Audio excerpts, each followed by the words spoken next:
Of all the substances found in our food, nothing worries people more than fat.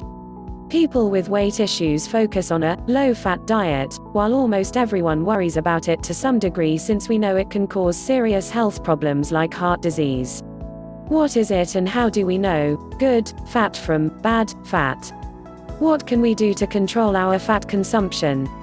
Americans consume more fat in our diets than any other nationality, and studies have shown that weight gain is related to the amount of fat we consume rather than the amount of calories we consume. Harvard Medical School studies have confirmed this fact, yet people mistakenly obsess on calories as the key to weight loss rather than fat consumption. Americans get between 40% and 60% of their calories from fat, while people in other countries consume far less, even as low as 5% in some parts of Asia. Americans get most of their fat from meat, eggs, and dairy products. Dietary fat is easily converted to body fat, while the carbohydrates you eat are not easily converted into your body. We need to focus on fat for good reasons. Foods high in saturated fat can be high in cholesterol also. Each gram of fat you eat has twice as many calories as a gram of carbohydrate. Fat calories are much harder to burn off than carbohydrate calories. Eating saturated fat will increase your blood cholesterol level, putting you at risk for a number of serious diseases, especially heart disease and cancer. What is fat? Food has three basic types of compounds in it: carbohydrates, protein and fats. Fats have received the most attention since we associate obesity with fat consumption. Fats are complex molecules, and nutrition experts understand their chemistry and the health effects the structure of the molecules have on our bodies. A complete discussion of fats would require a lesson in biochemistry, which I will not offer here. Not all fats are the same. Some are good for us, contributing to good brain and nervous system function, while others can damage our circulatory systems, among other things. Essential fats are important for healthy heart, brain, immunity, nervous system, hormones, skin, and water balance. An example of essential compounds found in some of these compounds include omega-6, which is found in pumpkin, flax, some fish oil and flaxseed. Saturated versus unsaturated fats. We all hear about saturated fats as opposed to unsaturated.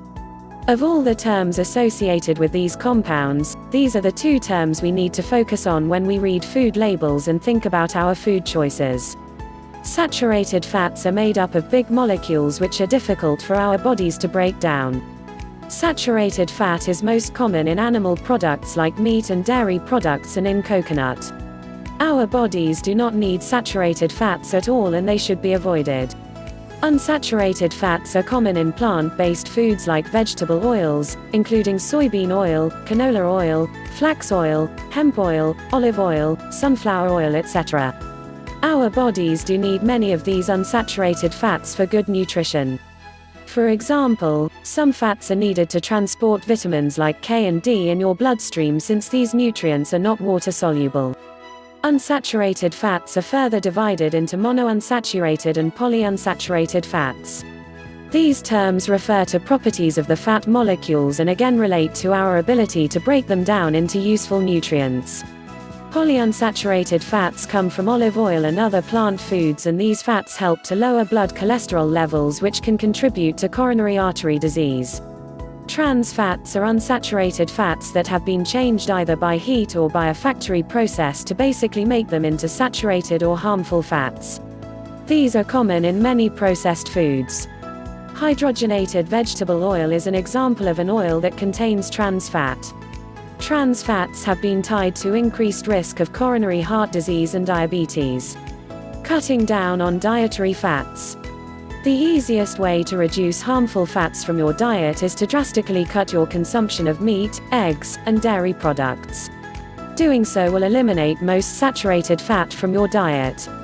Also, you need to make sure you are not cooking with lard, and be sure to watch for hydrogenated vegetable oils on the labels of the foods you buy. Generally, you need to watch the amount of vegetable oils you consume as well. While they don't pose the big health risks of saturated fats, they can contribute to weight gain and other health problems.